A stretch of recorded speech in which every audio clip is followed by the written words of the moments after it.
Welcome back to the Daily Edge. As always, here with my brothers TJ and Todd. And today we're going to talk about expectations. They play such a huge role in all of our lives, and arguably any unmet expectation causes discomfort or sorrow. So there's probably a lot to being said around creating the right expectations, if any at all. So I'm going to toss this one over to Todd. He's got some good stuff. There's so many different facets of this, but I think my passion around this topic started several years ago when I stumbled upon, I wish I could remember the source and give it credit where it's due. I stumbled on the formula that happiness or joy equals reality minus expectations. And I had to think about that for a minute. And the more I thought about it, the more sense it made. Happiness or joy equals reality minus expectations. I think as parents, I think that we see this the most with our kids, right? And it's like, you have this and you have this and you have this, and how can that, and how can you not be happy? And it's because their expectations are just a little bit higher. And I've been fascinated by that, not only in that, but as I've gone deeper, what I've seemed to observe, and I'd be interested in your guys' comments on this, is as a society, we're doing the same thing. Our lives are continuing to get more comfortable, more convenient, and as humans, we're built to normalize to those things, and our expectations just slowly rise. I did this exercise with my kids. It was probably a couple of years ago. And in like the first 4 hours of the day, we were able to list out 100 expectations that you had that were potential points of disappointment. Every expectation, or I've heard it framed differently, every disappointment is an unmet expectation.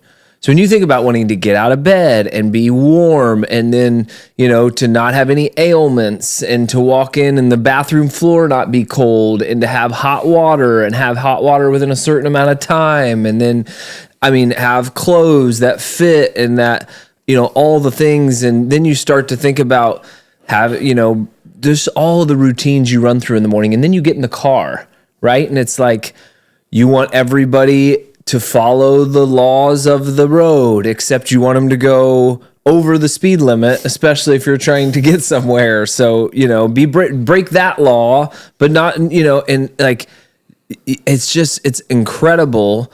And I see this train wreck happening as our lives and our kids' lives continue to get more convenient and more comfortable. There gets more and more room for disappointment. And I think I'm worried that it's going to erode our happiness as a society. Talk me off a ledge. When does it get to a point, right? Because you could argue that escalating expectations are required for the advancement of society in general. And maybe that, I would say we would all probably agree, even though I'm sure there are plenty of people out there that have some random perspective that like the advancements we've made, like air conditioning or heat, those were a result of elevated expectations. Somebody accomplished something and they're like, let me set the bar a little higher and let me figure this out. And then let me figure so on and so forth. At what point do you, but then you've got this like maybe toxic side from an expectation perspective that's created this mental health crisis that's I think come to fruition via social media where, as a white male in my 40s, I see it most via the gym bros or the crypto bros, where it's like, wake up, make $20,000 a day. A day. If you're not making 20 grand a day, bro, there's this guy who just got found out who was an ex-convict. I have to go look at his name, but he was putting out content and it was like, get myself help. If you don't have 7 Lamborghinis, bro, if you're not making at least 20 million a year, you can't talk to me. And, people that have been around long enough to have perspectives, like this guy's a clown. Long story short, the guy gets found out. It's all fake. He's renting cars. Could have actually made a ton of money had he invested the money he was making, not renting cars and houses to make it look like he was worth more. But there are people out there that are maybe a little more vulnerable, that have struggled getting girlfriends, that have struggled making money, that have struggled doing this. And then they see these expectations and they're not meeting them. And it either A, makes them a slave to said person because they think said person can get them to this ultimate goal. Or B, it creates these really deep feelings of depression because they feel like it's so far out of reach, they'll never get there. So it's like, at what point do these expectations start? Were their toxic expectations as prevalent before the invention of social media? I would say no. But when do expectations get to the point of toxicity, you think? Like instead of advancing humanity, but get to the point where it's actually having the opposite effect, where it, like you said, you see this crash happening. Like when does that actually occur? I think it occurs very slowly and very gradually, and I don't know. It's a great question as to whether there's a tipping point, because one of the things that also really hit me, kind of punched me in the mouth on this, is when I went down to the Dominican Republic, third world country, nothing. As we talked about in a prior episode, somewhat of a survival. They're just trying to have shelter and food and water, but their happiness levels are not observably different.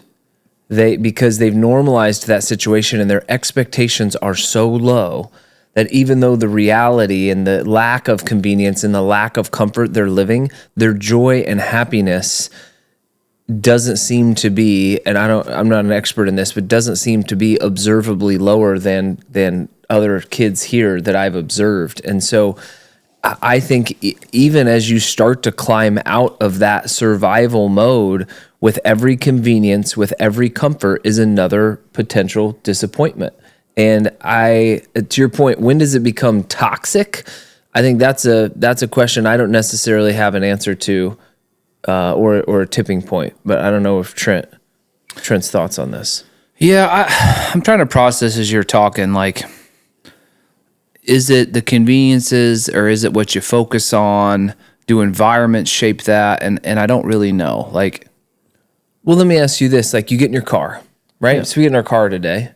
We expect the power window to work. We expect it to heat up quickly.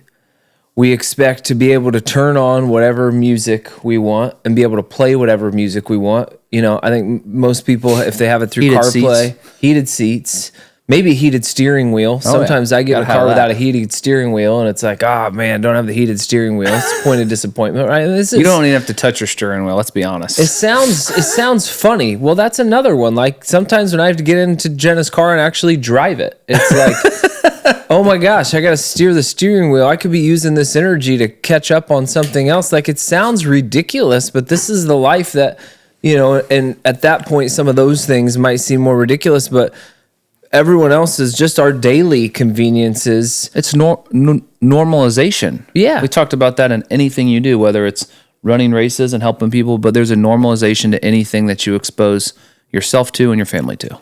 So since you mentioned family, let's talk about that for a second. We might bounce in and out of this. Like, that's something that I've been trying to be really conscious of, raising kids and the expectations we're setting from a standard of living perspective, from do you feel like the lifestyles, the comforts, the conveniences that they have, if all of a sudden when they get out on their own, they don't have those, do you think that is a potential long-term potential element of disappointment? Or is there a resilience there that within, a short period of time that'll become obsolete and irrelevant? I think you have to focus on the resilience and building the resilience, because I think the more I think about it, I think the expectations things is unavoidable. It's just, I don't know how you reset the mind to constantly see the positivity in the basics. Like, you can do that, right? You can call that out. So, people that meditate, right? Maybe take a moment every day to be like gratitude and thankful for these things. I had this exact conversation with Miles last night. He's laying in bed crying or whimpering, whatever, because he didn't get to sleep with mom. And he's sleep in mom's bed. He likes to sleep in mom's bed sometimes. And to him, whole day was ruined. And I said, hey, so you have a lot to be thankful for today. What? Oh, no, the only thing that you did was play Balatro with me. And I'm like, dude. And I started with, as morbid as it is, hey, you got to wake up today. Sometimes people don't wake up. And you have a warm house. But I think because the conveniences have reached such a crescendo in society as a whole, having that conversation every day where you're unwinding, like you said, 100 things that they should be grateful for that people didn't have for 99.9% of history. I think it's building that resiliency so that when something is taken away, I think we talked about this on a prior episode when it comes to living in the middle there. Miles made another comment to me on the drive here. I was showing him Garcore Supply, business our dad used to own, and somebody asked why he doesn't own it. I said, we sold it. And they're like, do you make any money? I said, yeah, he made some good money. And Miles said, why doesn't he buy more stuff for his house? Because apparently that's what you're supposed to do. And I was like, well, no, he doesn't need anything. He just has what he needs. He doesn't need to buy anymore. So for me, I think it's building in and focusing on that resilience, because unless you guys have a different solution outside of meditation, which I've thought about, from what I understand, most meditative societies start their kids in that 5, 6, 7-year-old range. Doing that, I've thought about that because I think mentally there's a lot of weakness. I know for me personally, like the ability to really, if you ever tried to meditate, anybody out there who's not good at it, you're lucky to get 60 seconds in of focusing on your breath before you're like, here. And of course, anybody who meditates will tell you, well, it's not about that. You can acknowledge that, but you need to get back on the train. But anyways, I think it's building the resiliency. Normalization, over time, gradual, denormalization. Do you think it's as gradual? Do you think denormalizing to something, or is it like, because there's times where it'll take the adjusting to no screens. You take your kid's iPad, you throw them on top of the thing. It takes 3 days. Correct. My question is if we had to go without something that we're used to, it's going to be uncomfortable for 1 to 2 weeks, similar to getting back in shape. Okay, I'm going to run the full mile. All right, I've got to start running 30, 40, 50 miles, not 20. So I'm wondering, I think there could be, to go back to your question, I think you potentially could set your kids up for some, like, hey, if my kids don't end up in a profession that allows them to make lots of money, it'll be really hard for them to go skiing, snow skiing, which is something that we arguably love to do. And I'm hoping that I can continue to provide that as long as I'm alive. But that's a possibility.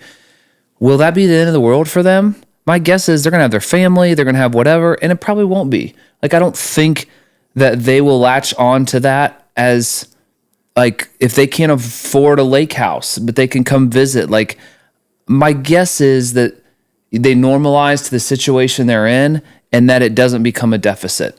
That's what I'm telling myself.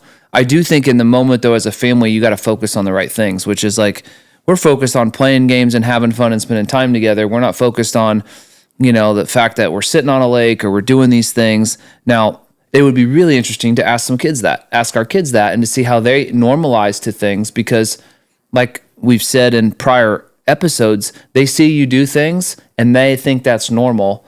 They get to go to Pacers games and Colts games and like, oh, well, I guess everybody just does that. And so they normalize, but they don't look at that as like, I'm better or I'm getting something other people do. But my hunch is they'll denormalize just as quick.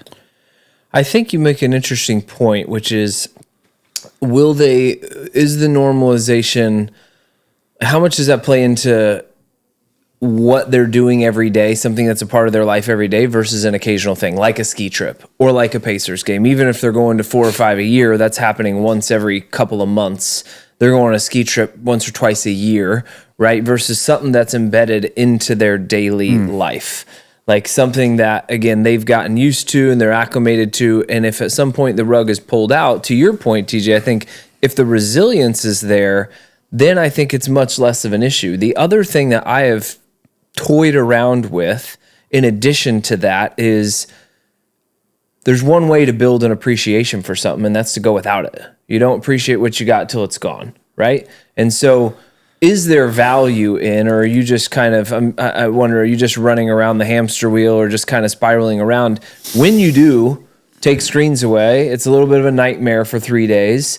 But then I feel like when you introduce it back, there is more of a gratitude, there's more of an appreciation, there's more of an ability to manage it and a willingness to comply with rules that might be associated with that. Or are there other things that can be taken away? I mean, I know doing some spiritual programs that have a lot of what they call asceticisms, which are these kind of rules around them, not eating desserts for a certain period of time. And then it's like, wow, I really appreciate that. Or not watching TV or whatever those things are. Sometimes it does. And can it in the long term? Are those healthy, helpful habits to build a real appreciation for things? Or is it just, you're just a cycle that is indefinite and you're not really making any long-term progress? I mean, I saw this thing the other day. Of course, we trumpet the do hard things here, but I saw this calendar type thing being advertised on Instagram, and it was circular. So days like this, right, next to each other. And then there were 8 little blocks within each, slice of the monthly puzzle. And each one of those blocks was we'll just call them an expectation or something, like you said. So it was like, it was geared towards men, and it was like, I'm not going to let X control me. So it's like no alcohol, no sweets, work out. There's like 8 or 9 things that are within this slice of day that typically you find yourself a slave to in some capacity, and those could all be 8 different expectations. I wonder, I do think you have a point there, but I also wonder where the right balance is. Like I said, we always want to, I've been dealing with this personally lately. I find as I get older, that I'm way more sensitive to things. So example, a couple years ago, I started fasting because I was having issues with my digestive, like my esophagus, and maybe it was acid reflux. I don't know. So I started fasting, give my digestive system time to rest. And that was one of the reasons, and I felt better in that regard. And I've cut out alcohol over a year without that because I was not feeling good the next day. Just recently, over the last year, our mother was hypoglycemic. So over the last year and a half, 2, I've been having like these bouts during the day that are 5 to 10 minutes long where I feel a little off, a little nauseous. And I'm like, I just kind of ignored it.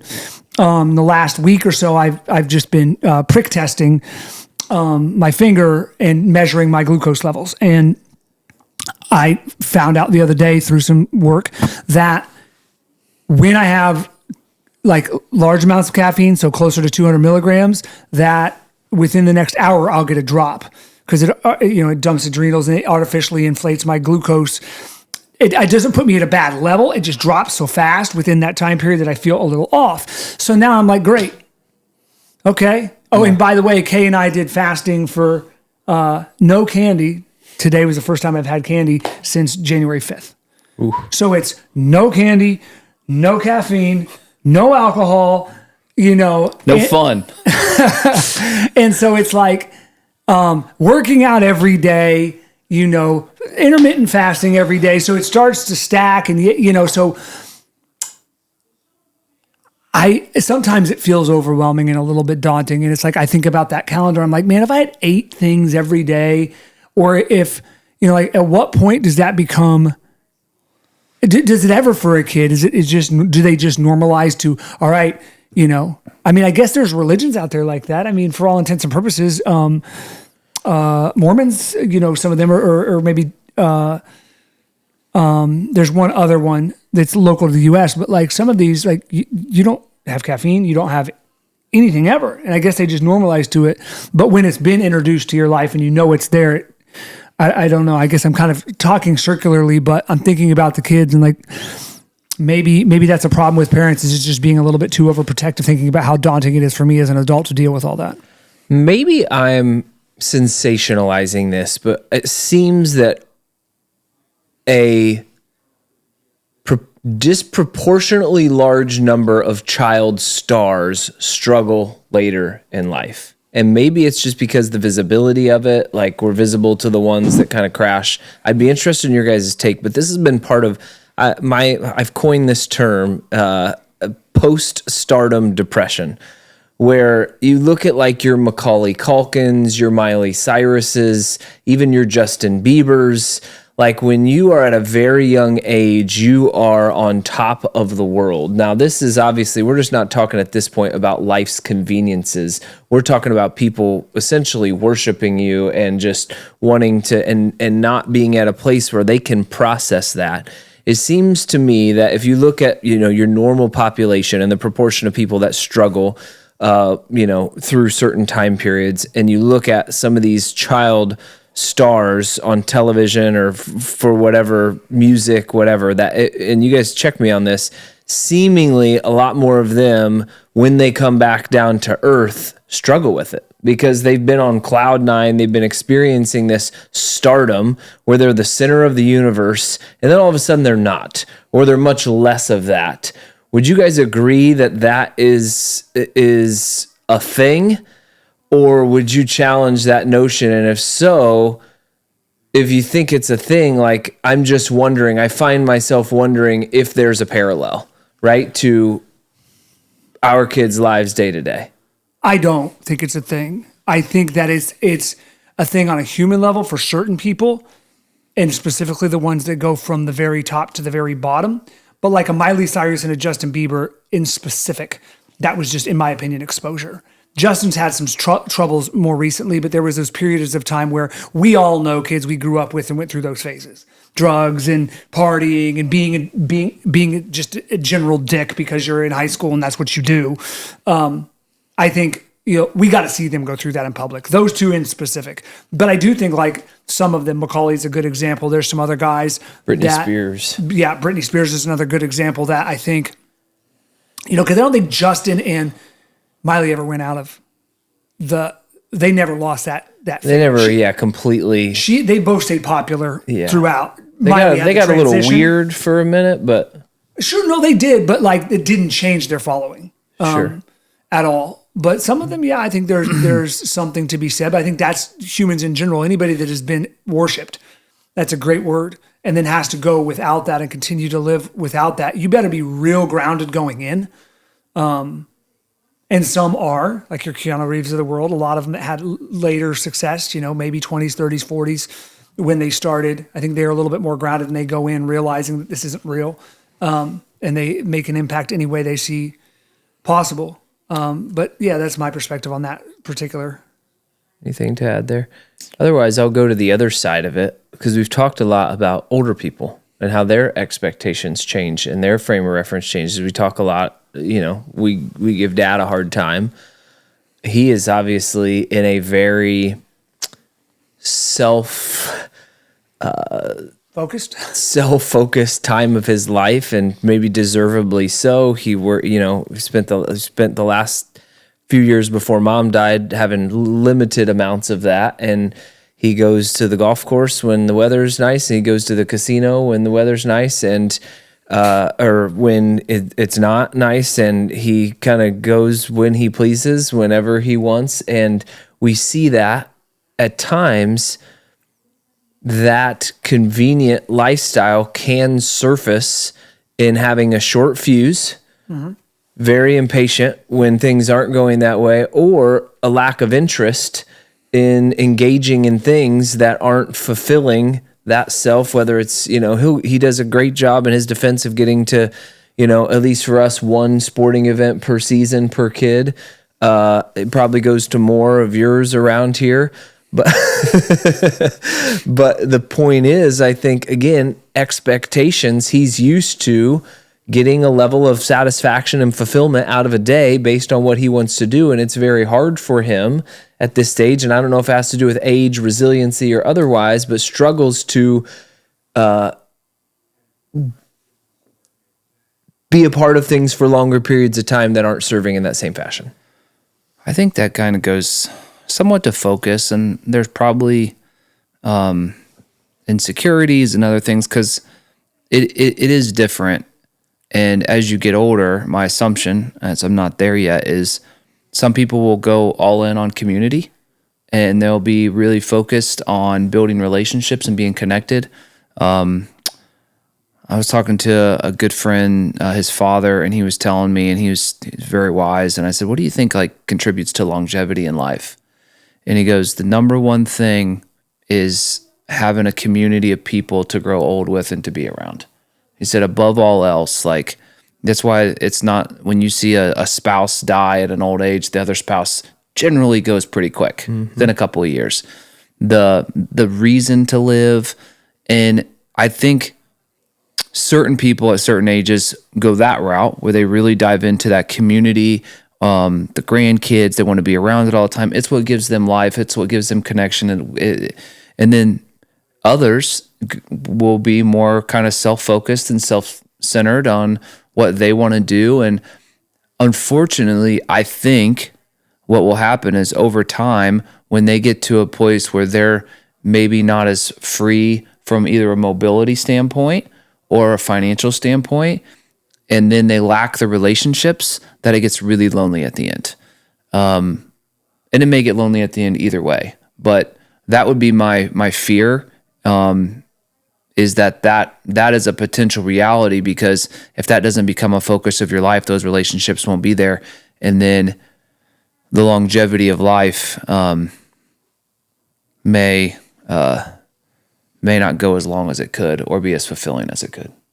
Anything to add to that? No, I'm just thinking, I think this just takes collectively a ton of mindfulness and intentionality. And it's just another thing to tackle. And it's probably a good thing to tackle. But stepping back and realizing why you're doing what you're doing, whatever that may be, analyzing that, and then, ensuring you're doing it for the right reasons. I have that conversation with Kaylin all the time about sports and running and whatever. And it's like, if you're doing this for me, or you're doing this for something else other than your enjoyment and to glorify, like, you got to rethink it.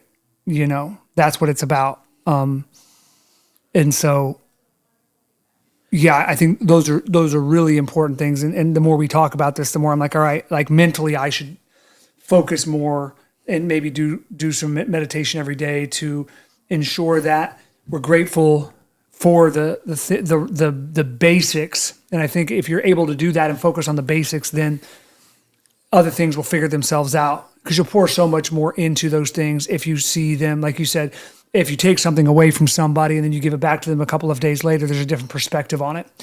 And it is getting to a point where it's in a lot of instances it's out of control, because another way to create expectations is through comparison. Mm-hmm. And that, like the comment I just made about Miles and like, why didn't he buy more stuff for his house? Like, a lot of the content that these kids consume. And again, like I can't talk crap about all of it, because I consume content that's appealing to me at certain times and certain days. And so I know theirs to me seems much more targeted and created to like just stimulate brain functionality than it is to educate them. But they're seeing kids unboxing toys and unpack and ripping packs of cards, and it just seems like commonplace that, oh, I don't have the world record collection of Jellycats. Well, then I better get there. I'm like, you can't even sit on your bed. I don't even know what a Jellycat is. It's a stuffed animal. But like, you can't even sit on, like, neither of my daughters can sit on their beds. And they're like, I need more stuffed animals. And I feel like there's guilt there. It's like, what have I done? No, you don't. You need one or two, not 40. But it's okay to collect stuff. Let's just pause for a second. It is okay to collect stuff. Everyone likes to collect. Everyone likes to grow something. There's that growth of... You've opened up a whole new... we started talking about expectations and just the things that people are living day in and day out. And now you're talking about external changes in expectations based on what they're observing externally based on what they're consuming. And that is a whole nother lens of potential control over expectations. Because I think what's interesting, and I love your guys' take on this, a lot of people, and I'm kind of on the fringe, I've talked about life being more like purpose, but a lot of people look at the purpose of life as happiness, like happiness and joy and like enjoying and like maximizing happiness. And so in most cases, if you look at the formula we started with, happiness equals reality minus expectations, people's answer to happiness is a better reality, right? Is accumulating more, getting more, doing more, being more. It's the focus 95-5 on a higher reality than it is lowering expectations. And maybe that's just a product of who we are or where we are, but it seems like that's kind of the American dream, if you will, is continuing to level up your reality and your generation and doing better than your parents or whatever that is. That may be changing a little bit. You know, you've heard narratives of that potentially changing in some of these future generations, but I'm blown away at how limited of a focus there is on the expectation side of the equation. That's why I like to refer to it as the silent assassin, because I think it's stealing happiness and joy in the shadows and it's getting very, very little attention. We've talked about potentially taking things away that have been taken for granted, potentially monitoring or throttling external content that's being consumed that is, making for more difficult or toxic expectations, or just being mindful of it in general, whether it's some sort of meditation or a daily focus on that. Like, do you think there's any way, do you guys agree that there's seemingly a very limited focus on that side of the equation? Does it make sense to increase that? What I think is interesting, you said this earlier, you said, is this just a cycle? So, and this will circle back to your question, which is like, okay, I'm stripping everything away because everyone's short-tempered and screened out and like, yeah, we're turning the heat down. We're not even gonna put the heat on the car. We're gonna strip it all away. And then what are we gonna do? We're gonna gradually reintroduce it. Like, is it a cycle? Is it one of those where you're never gonna go without it completely? This is one of the things me and Angel talk about. It's like, say you're successful and you want to have nice things and things that you work for and dream for, but when you live into those, then your kids live into them, right?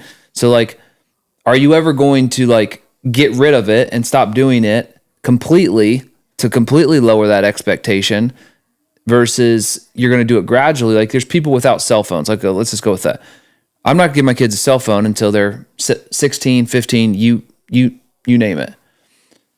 The kids that get them when they're 10, by the time they're 16, may not even care. The one that gets it at 16 may just like be glued to it because they're just like so addicted. So did that person ramp up to where the other person is in less than 30 days? Does it really even matter? And so I'm wondering, to go back to your question, is if you're not willing to fully divest of it indefinitely because you feel like it's bad, and I do feel like there's probably reasons to take breaks and reset, is it just a cycle that we just constantly resurface to make ourselves feel better to get people past that certain moment?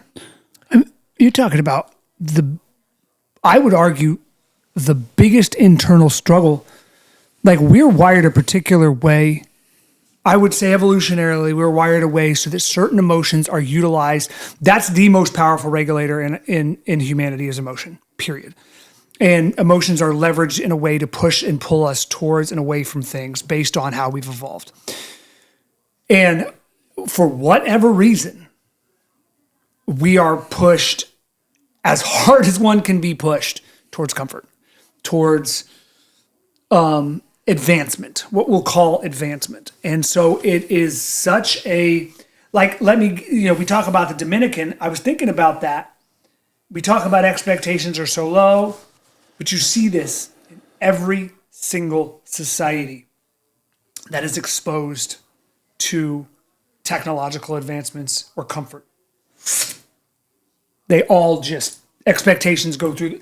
They talk about it with Kenya and when the running boom happened in certain, or some of those communities where it was barefoot and yada, yada, yada. And then all of a sudden, now Nike's there and now everybody's running in all these crazy shoes and they have a little bit more than they've ever had. So like even the people across the world outside of the US with the lowest expectations, when they are faced with technological advancements and comfort, they jump on it right away. And there are very, very few societies. And I think it would be, I'm sure there's studies out there on monks. I'm sure there's studies out there on minimalists. those would be the people for me that it would be interesting to understand their mentality. The people that actively choose, that have the ability to go back to their community and live comfortably, but actively choose to live through what most people would call hell on a daily basis. And maybe there is value, we talk about masogis on this podcast. We have friends. I've talked about Zach and his 7-day darkness retreat. It is good to have those, I think, big things to reset perspective, but I don't know why I don't know why we're wired in a way that it feels like what you're talking about is so impossible to just divest of everything for And would you be happy if you did? I think that's the second part of it. Arguably the guy that's living in the wilderness and is maybe starving because he can't find food now. And there's always a level of comfort, a level of normalization, and then there's an indulgence. And then after the indulgence, you have to have the discipline to go back. Because I think it's when it's, like you said, it's indulgence is everything in moderation is okay, but we overindulge. And that's when we start to have those feelings of too much. And then sometimes we project those on our kids too much. I think to your point, there's no destination. And we've talked about that in previous episodes. There's no destination, but I think our life is the accumulation of the days that we live. And so if we can find ways to improve our joy and happiness in each of the days that we live, and if in part that's by taking things away for a period of time so that for a period of time we are living more with gratitude, appreciation, happiness that creates whatever psychological momentum and enjoyment that does, that there's some value to that. Well, if the kids are, back to do hard things, if the kids are doing hard things on a regular basis, we all have kids that do that. Is that what you need? Because I think if you look at any of us and a challenge is put in front of us, don't do X for X long. We don't even flinch. You're hey, I don't want you to eat sweets for the next 45 days. Oh, okay. But I don't have a doubt in my mind that I could do it. It's not, or don't do this for X. Fine. Run 10 miles a day for the next 3 months. Okay. Where I think if you're not doing that stuff, then those things be without a screen.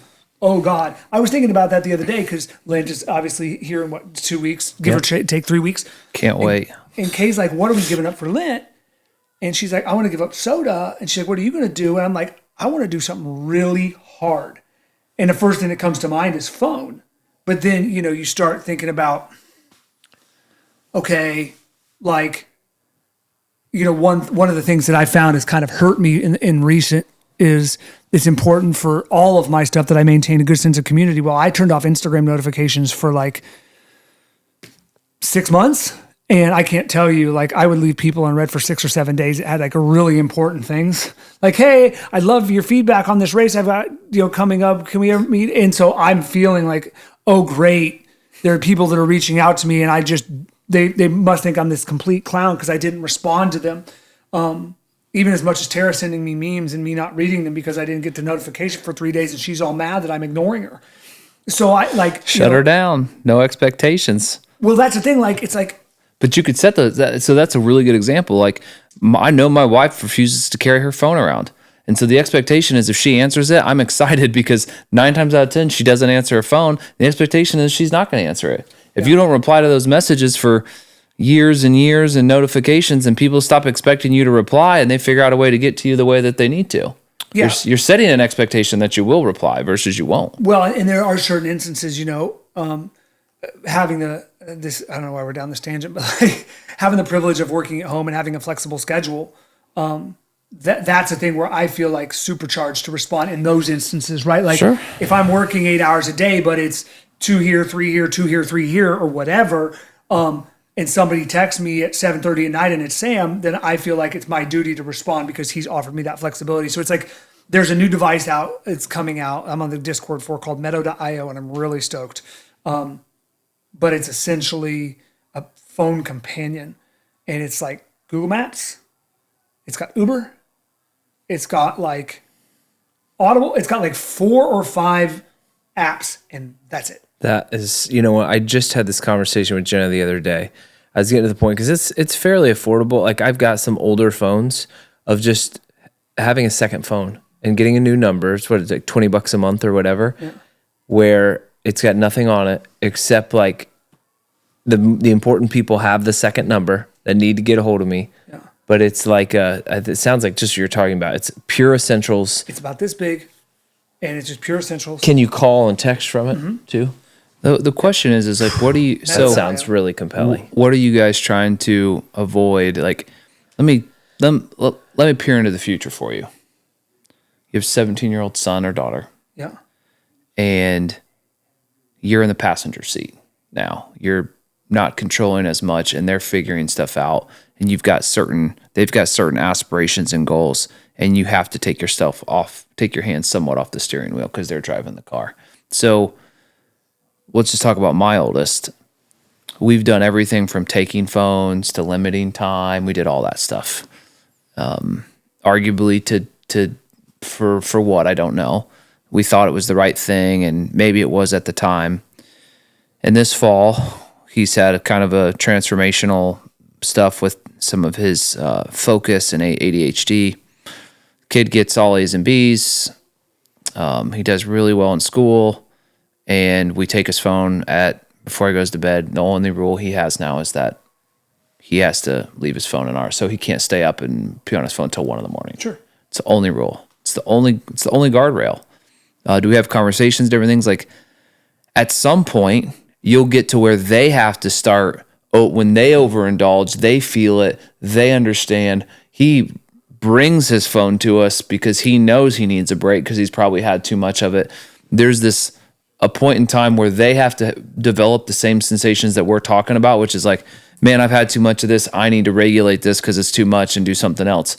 Arguably, they can't do that at 8, 9, 10, 7, where most of your kids are. But as you see them kind of evolve into that age, that's the phase we're in. And there's got to be, at least with my oldest, we still control the other kids' phones 1 hour a day. But there is a level of like, they're going to have to figure it out. And by the way, I was talking about Meadow for myself, not my kids. Well, no, but I mean, so my phone, I have 0 notifications outside of text messages, and I've been like that for years. I don't get email notifications.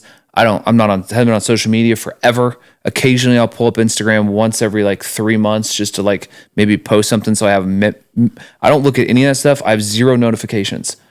90% of what I do on here is phone, text, depending on the season, Blatro, and whatnot.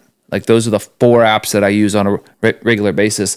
I check email when I want to on my time, but I don't have a problem operating with a device like this because I can shut it down when I want to shut it down. I can go off any of those apps for weeks at a time.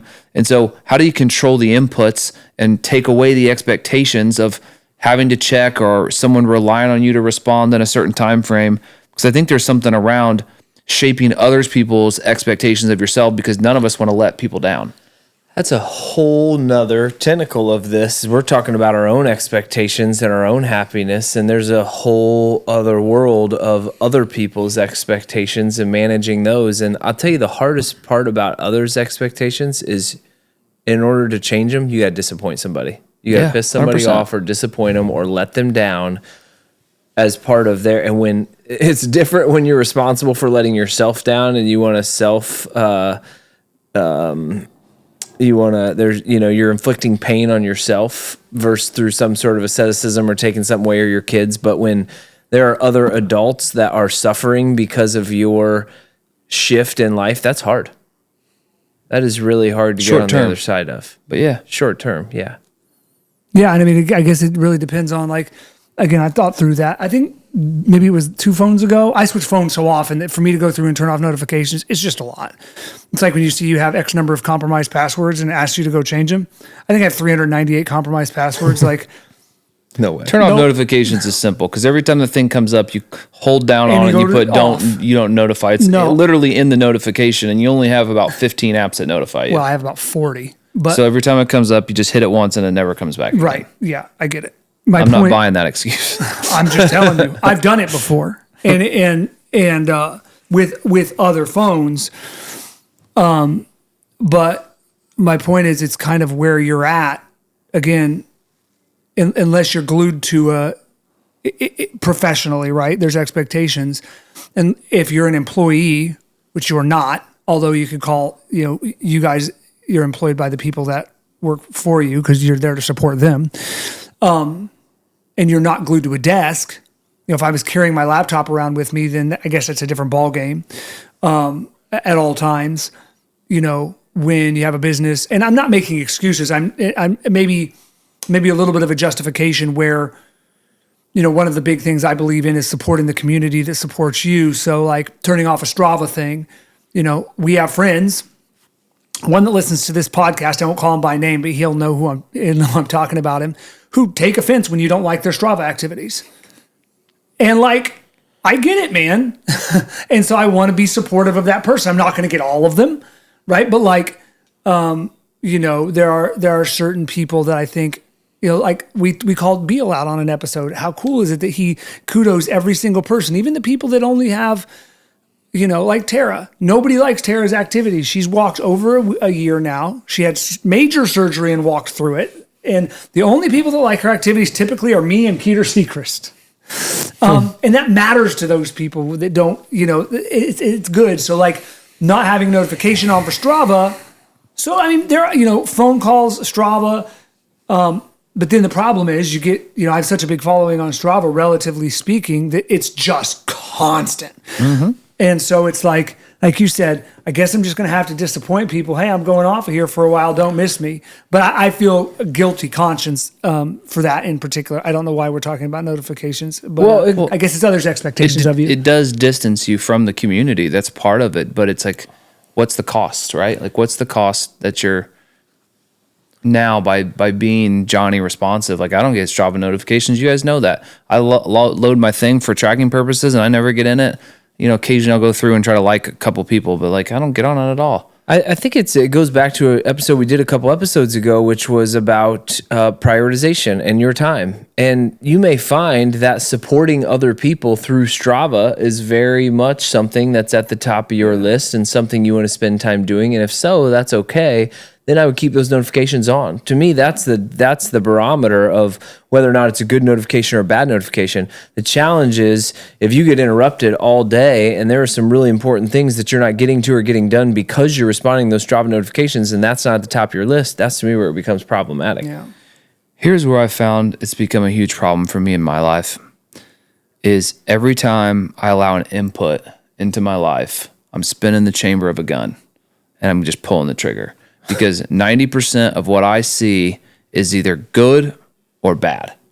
And so when I get an input, and it's not the time that it takes to like the stuff, or it's not the time, it is what that potential text or email I read that's going to light my hair on fire and I'm gone for the rest of the day. And so like when you realize that every input that you take in has the ability to destroy the hour, the minute, the hour, the day, the week, then you got to be really careful on the inputs. And unfortunately, a lot of my communication falls into that in the work world. But I'm just very cognizant to the point now where if there's an email that I feel, the other day you texted about something and I'm like, hey man, is this super important? If not, I just can't read it right now. Cause I knew by the topic strategy. I knew by the topic that it was going to be like, I was going to be toast for the day. And he's like, no, it's cool. I waited till 3 or 4. I read it. And he's like, it's not urgent. I'm doing that with everybody, with everything, because I've allowed myself, because I'm hypersensitive to people and making sure that they're having a good experience and wanting people to be happy. And I take pride and I just take things a little more personal. I'm a little more sensitive, which is something I have to work on. I've just said, look, I'm not going to do that. I'm not going to let those inputs in on their time. I'm going to let them in on my time. Unless you have any reaction to that, I want to shift this a little bit. Well, I have a reaction, but it's not important enough. Well, I was going to say, we have talked a lot about expectations being a bad thing. We've spent the bulk of this. There's another whole side of expectations where they're a very, very good thing or a must, especially when it comes to setting people's expectations with what's about to happen or what's going to happen.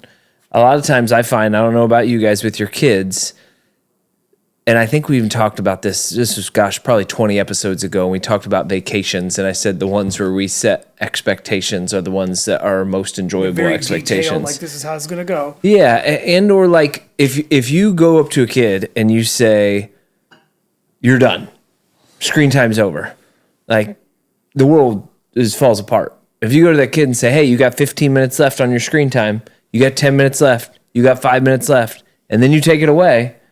Generally, it's 1,000 times smoother. Finish your game. So there's this whole other world, and I haven't really figured out how to, and not that we need to like reconcile the two, but there's a whole other world in business as well and in life, where as humans, we like to know and understand like what's coming so we can kind of frame that and understand it to eliminate surprises.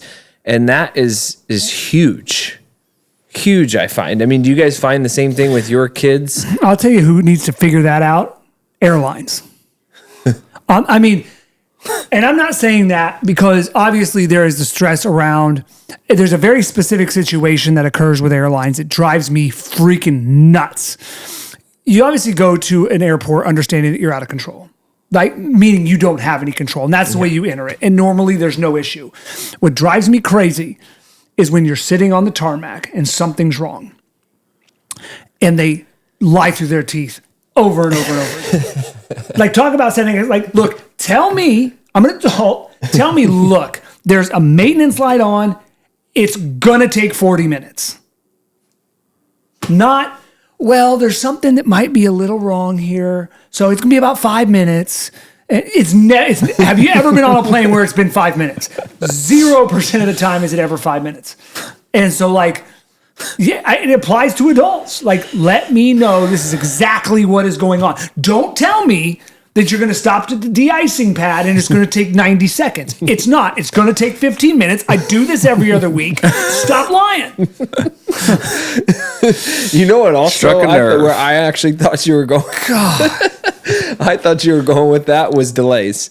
That's what I'm saying. I'm talking about just I don't know how many times when you're sitting at even in the terminal and there's a 10-minute delay, it feels like there's a 70% chance there's going to be at least a second, maybe a third, maybe a fourth delay. 100%. They do not say, okay, it's going to be 40 minutes. They just give it to you in bite-sized chunks. They slowly feed it to you. And if you're an experienced, either way, if you're an experienced flyer, you know they're lying. And if you're not, you feel helpless because you're like planning on, okay, we're going to get on any time. I was in Minnesota or LA. I can't remember. A couple weeks ago, flying home with Tara. I think it was Minnesota. And the plane was boarding at 7:41 p.m. The plane next to us, I may have told you guys about this. And it makes me think of like the extended delays. She goes, well, if any of you are still here from earlier, we're going to be boarding at 30. Do you know what the original departure time was? 7:15 a.m. Wow. It was like something, it might have been 8 something. It was like a 14 or 13 hour delay. And they had strung people along for 30. Who is still sitting there? Tell them at 7, like, yo, the plane exploded. Go rebook. Like, stop with this. Set the correct expectations for people. And, oh my God, it drives me crazy. I think there's a benefit to that. I mean, with the information you have, you should try to set realistic expectations. I think people appreciate that. And a lot of cases, I know a lot of people set lower expectations because one thing James always says I love is like set the bar low and just over deliver. Under promise and over deliver is sales 101. Huge. It's in everything. Like even like, hey, when's dinner going to be ready? Tell them it's going to be ready. I even do that with my house. I'm like, what time do we need to leave? And I'll look at my wife, be like, you want to know what time we need to walk out the door? Or what time I need to tell you to leave to be ready on time? And you know, you pad 15, 20 minutes because you've been down there. You don't want to be scooting out at on time. So I think there's a benefit to that. I think I even know with the kids, it's like, Dad, I just need to finish my match or whatever when you're taking screens. I think that's a good thing. It's unbelievable how much you can change someone's experience just by saying that. I mean, I know just in engaging with companies, so I had an implementation call with a company the other day and they kind of set expectations of how it was going to go. And in the absence of that, like a lot of times, like, you don't tell them how long it's going to take implemented. So then they're wondering 3 days, 4 days, 5 days. They're wondering like, when are we going to do this? When's it going to get in? The anxiety builds, maybe some frustration start to build. You just have these expectations. If someone were to say, hey, we're kind of targeting 2 weeks and, we'll get it done as soon as we can. And you could do that in day 7 and they're elated. And there's nothing driving their frustration or anxiety other than the absence of an expectation. Like literally, you could deliver it on day 7, having set no expectation. There'd be frustration, anxiety, a little bit of dissatisfaction. All you had to do is tell them 2 weeks. All you had to do, tell them 2 weeks. And they're absolutely blown away and elated that on day 7 or day 10 that they have what they need. I mean, for something, again, 1000%. so easy, people just don't do it. Just don't focus on it. And you get stuck in that trap of like people, especially with the phones, when they expect an instant response, you create that versus like I'm happy if my wife answers the phone. She's created that. So I think there's in a response. And I think controlling your inputs as much as possible is important, and controlling people's expectations from you is also important. Is there ever a scenario where, because once you, I guess, maybe put that out into the ether, you don't know how people perceive that? Meaning that, like, if you're like, I read emails when I want to read emails, which is totally cool. Do you ever worry about the perception on the other end? No, I don't give a shit.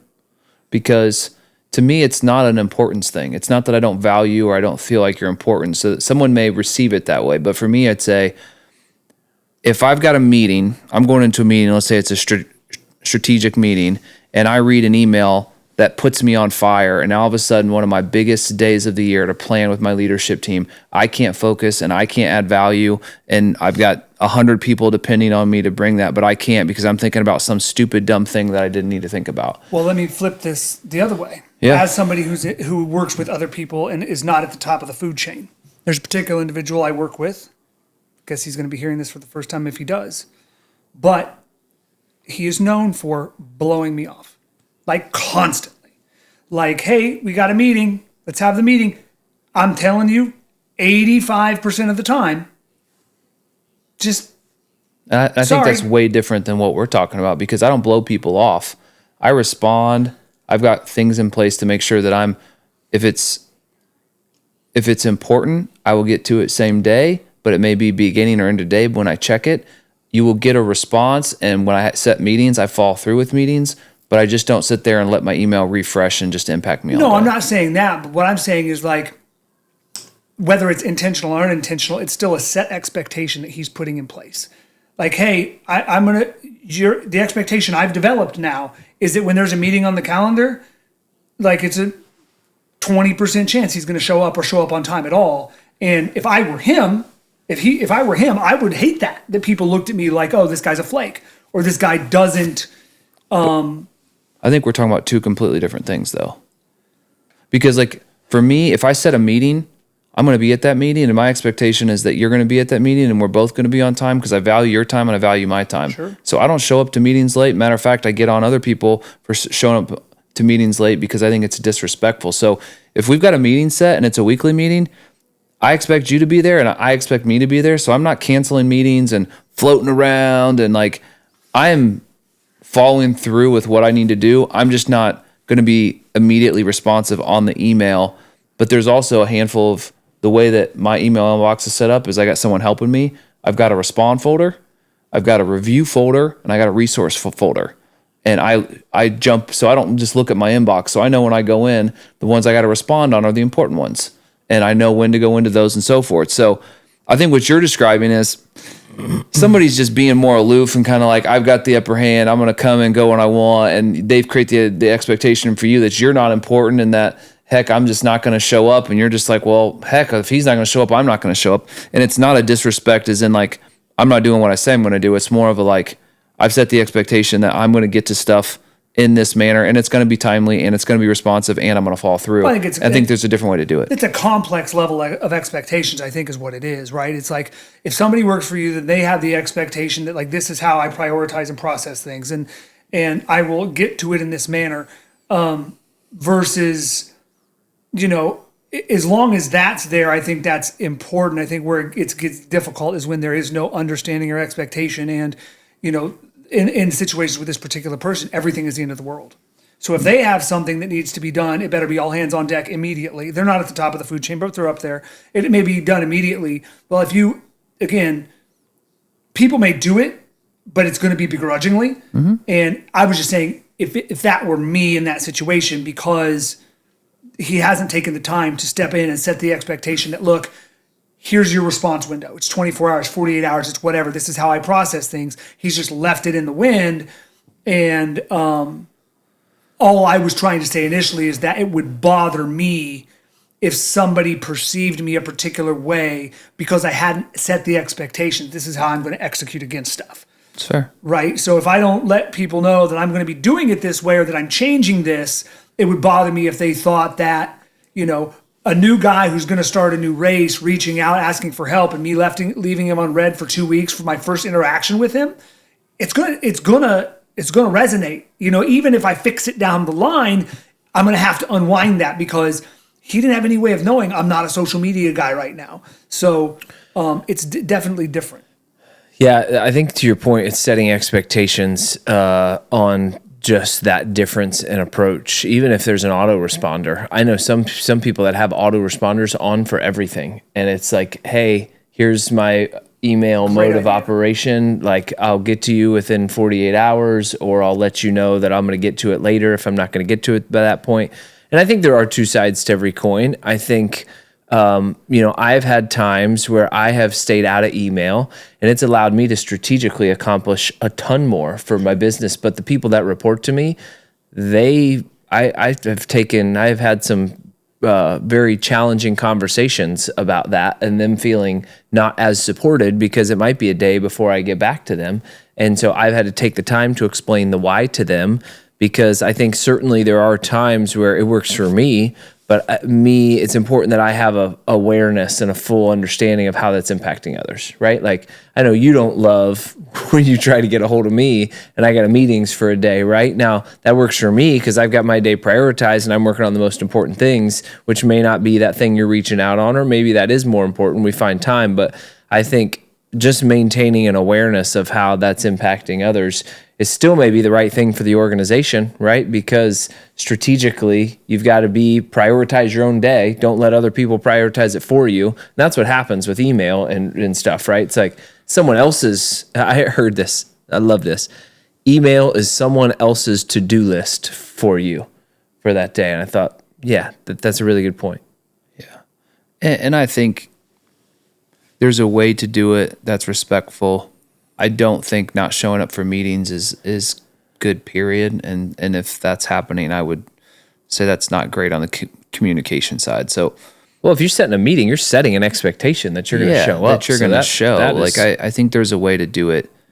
And I think Todd gave you, like, if someone's reaching out to get race advice and, as a client or however that works, like, there should be a nice process on how you bring clients in and how they contact you, and it should be pretty clear. And then you can check that once a day and see those things probably give you energy. Like, someone reaches out. About, you mentioned something a couple podcasts ago about connection with the front lines and normalization. Yeah. It's just different levels. We're talking about very small ground. There's no this is somebody who is putting together a race that's going to have 20 people show up that's hitting me up on Instagram. Yeah. Like, they're not contracting me out. It's like, hey, Sure. You want to have coffee and can you give me some advice on some things? Yeah. Like, it's stuff to that level. And for me, where our businesses are, every relationship is extraordinarily important, no matter how mundane it may seem at the outset. Like, I value, and I have to, every aspect of it right now, and hopefully can stay in it as long as I can hopefully stay in it for the next decade and not lose that connection, because that's what I feel like in that side of the business. That's when I feel like races start to feel corporatized and there's not that feel that we have.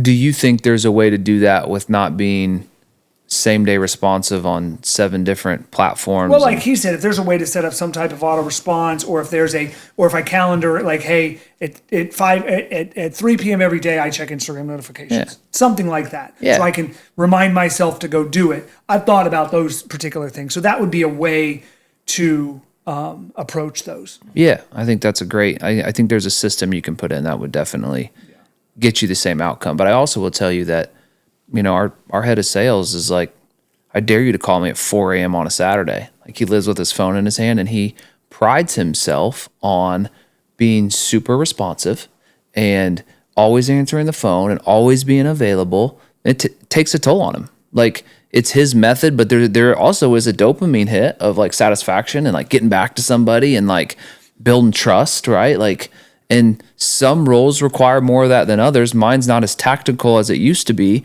And I'm not saying it's wrong, but even for him, I've challenged him to say, look, I love that about you. I love that you want to be available to everyone and everything, but would it be the worst thing in the world if you shut your phone down for 2 hours and did this? And how much impact would this bring if you could do that for 2 hours? So I think there's an opportunity there to, again, control the timing of the inputs, not ignore the inputs, not be disrespectful, but control the timing and set expectations. I can't tell you how freeing it's been not to have notifications, and the level and depth of conversations I've been able to have this year has been really, really strong, because I'm not walking into a meeting with that thought, that thing that just happened on my mind, and it's been great. Yeah, I think we're getting into, as we've gotten into a lot of this, just really around distraction and how to get away from distractions without disappointing people. And again, it's through expectations. I mean, we've hit several different aspects of expectations, when expectations are really important, when they can be very toxic. And I know we've touched on some different ways, particularly with kids, with how to better manage those expectations. But it's something I would just say for me in closing that I think is very underserved and not thought about enough. I think there's a lot of opportunity to change our realities, or our perceived realities, our levels of happiness, by giving just a little bit of a nod to expectations. Yeah, I don't get anything else. Otherwise, we'd be here for 3 hours. So I'm good. Well, that's a wrap on expectations. I hope they weren't really high coming into this episode and you're pleasantly surprised. Always good dialogue. I think I learned a couple of things today, and we'll see you next time.